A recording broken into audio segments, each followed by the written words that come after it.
एक बार फिर से बताता हूँ इसको। तो जैसे इलेक्ट्रिक फील्ड फ्लक्स का कॉन्सेप्ट मैंने समझाया था, प्रैक्टिकल मीनिंग। तो यहाँ पर एक एरिया हमने ले रखा था, है ना, ये कोई इमेजिनरी एरिया है, और इस एरिया का साइज हम इंक्रीज या डिक्रीज कर सकते हैं ऐसे, है ना। ये काफ़ी इंटरेस्टिंग था।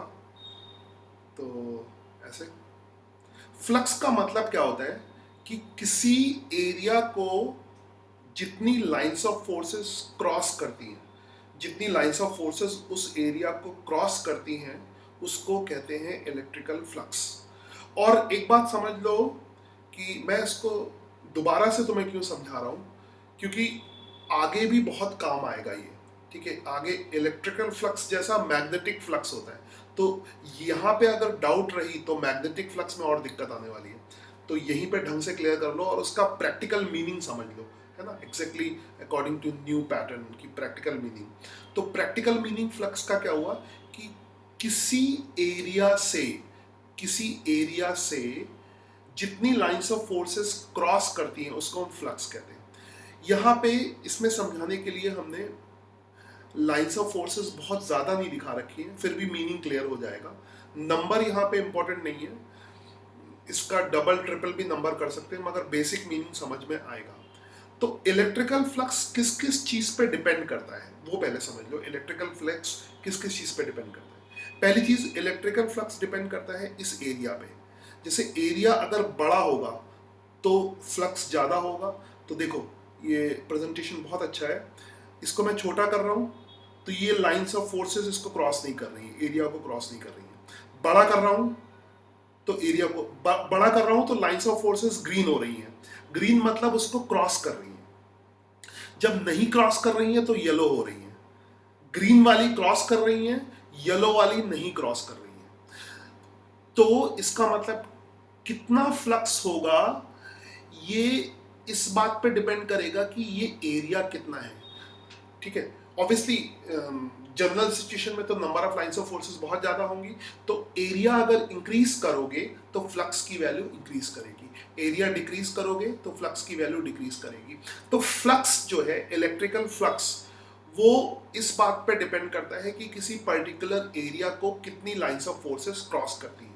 ठीक है, इससे पहले शायद लाइंस ऑफ फोर्सेस की प्रॉपर्टीज के ऊपर वीडियो था, वो भी मुझे नहीं मिल रहा है, तो उसको भी मैं दोबारा से कर दूंगा जो भी है, तो तुम्हारा फायदा ही हो जाएगा, एक्सप्लेन कर दूंगा।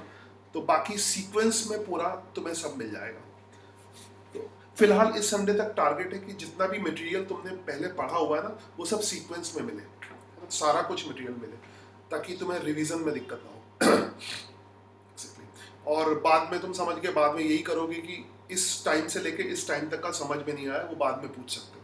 खैर, तो अगर एरिया ऐसे इंक्रीज करेगा डिक्रीज करेगा तो lines of forces area increase करने पे इंक्रीज कर रही हैं, डिक्रीज करने पे डिक्रीज कर रही हैं। यानी एरिया कम होगा तो फ्लक्स कम होगा, एरिया ज़्यादा होगा तो फ्लक्स ज़्यादा होगा। तो फ्लक्स का मतलब क्या हुआ कि एरिया को कितनी लाइंस ऑफ फोर्सेस क्रॉस कर रही हैं। आई होप ये समझ में आ गया होगा, बहुत एक्सप्लेन कर दिया मैंने।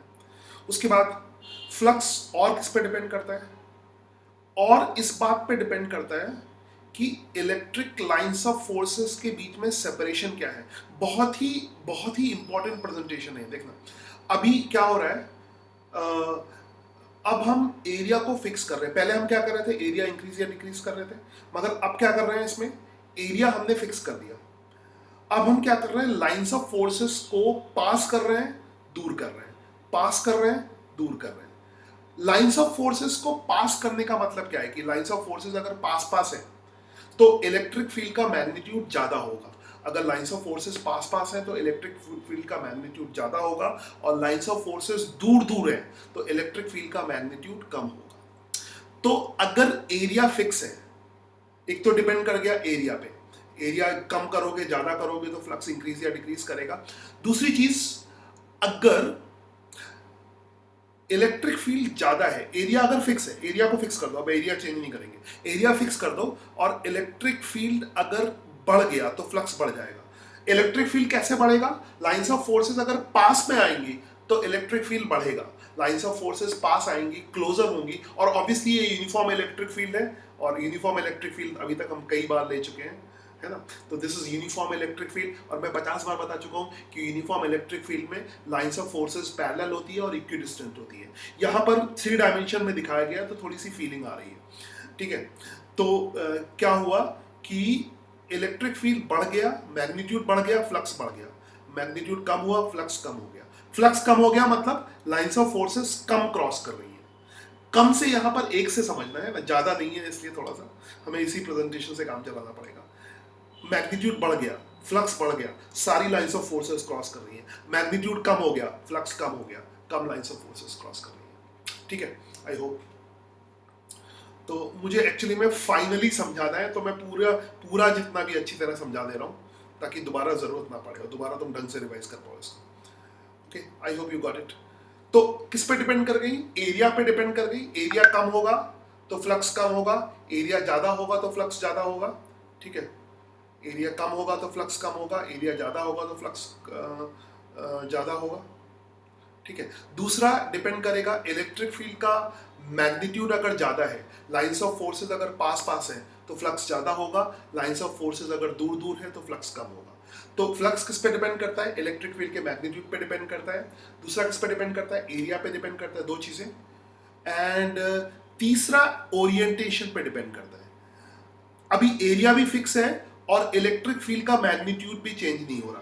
एरिया फिक्स है, वो तो दिख ही रहा है। इलेक्ट्रिक फील्ड का मैग्नीट्यूड चेंज नहीं हो रहा, मतलब लाइंस ऑफ फोर्सेस ना तो पास आ रही हैं ना दूर जा रही हैं, तो इसका मतलब इलेक्ट्रिक फील्ड का मैग्नीट्यूड चेंज नहीं हो रहा है। आई होप यू अंडरस्टैंडिंग, ठीक है। अब अगर एरिया को टिल्ट करें तो कम लाइंस ऑफ फोर्सेस पास हो रही है। देखो ग्रीन वाली पास हो रही है, येलो वाली नहीं पास हो रही है। तो एरिया को टिल्ट किया, कम लाइंस ऑफ फोर्सेस पास हो रही है।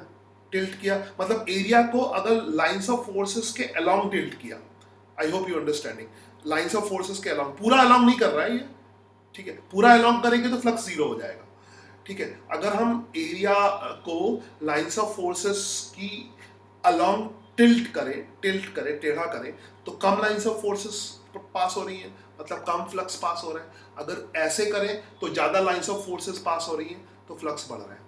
तो फ्लक्स तीसरी चीज किस पे डिपेंड करेगा? ओरिएंटेशन पे डिपेंड करेगा कि उस एरिया का ओरिएंटेशन क्या है, इधर है या इधर है, ठीक है। मतलब जितना जितना एरिया लाइंस ऑफ फोर्सेस के अलोंग टिल्ट होता जाएगा उतना फ्लक्स कम होता जाएगा, और जितना एरिया लाइंस ऑफ फोर्सेस के परपेंडिकुलर होने की कोशिश करेगा, फ्लक्स बढ़ेगा। तो आई होप तुम्हें समझ में आ गया होगा कि फ्लक्स किस किस चीज पे डिपेंड करता है। एरिया के साइज पे डिपेंड करता है, इलेक्ट्रिक फील्ड के मैग्नीट्यूड पे डिपेंड करता है, और एरिया के ओरिएंटेशन पे डिपेंड करता है, ठीक है। तो इस प्रेजेंटेशन में यहीं तक। I hope you got it.